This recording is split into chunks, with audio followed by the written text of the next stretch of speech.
With the Wake Up Newscast, I'm all about honoring and amplifying credible local journalism. Every story in every newscast credits and links back to the original source. Want to go deeper into any story? Just scroll down into the show notes to find the hyperlinked headlines. Okay, on with today's news.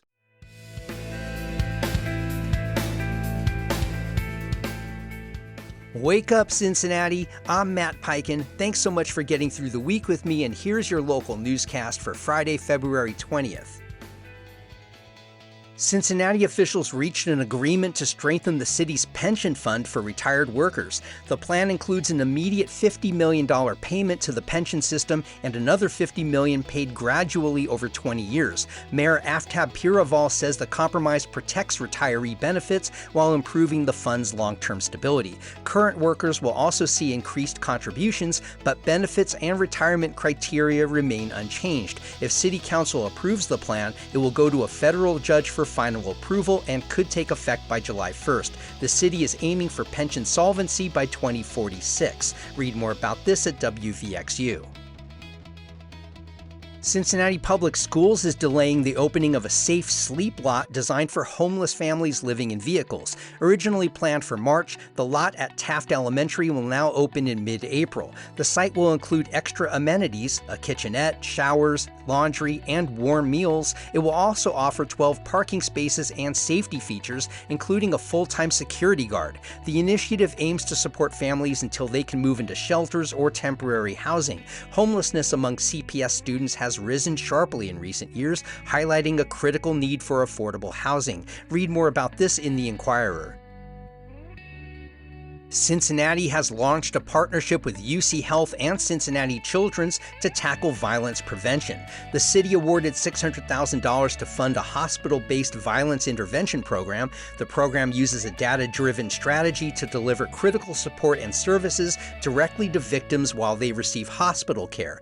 The initiative focuses on providing medical treatment and wraparound psychological support, and it aims to address the root causes of violence. City officials emphasize the program's potential to help both adult and pediatric trauma patients and build a safer community for all. Read more about this at the City of Cincinnati's news page.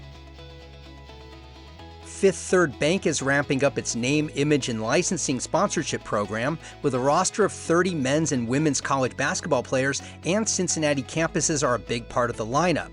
The downtown Cincinnati-based bank is sponsoring 4 Xavier athletes, including men's players Trey Carroll, Anthony Robinson, and Ian Saborin, plus women's player Mackenzie Givens. At the University of Cincinnati, Fifth Third signed men's players Sean Abayev, Tyler McKinley, and women's leading scorer Maya Perry.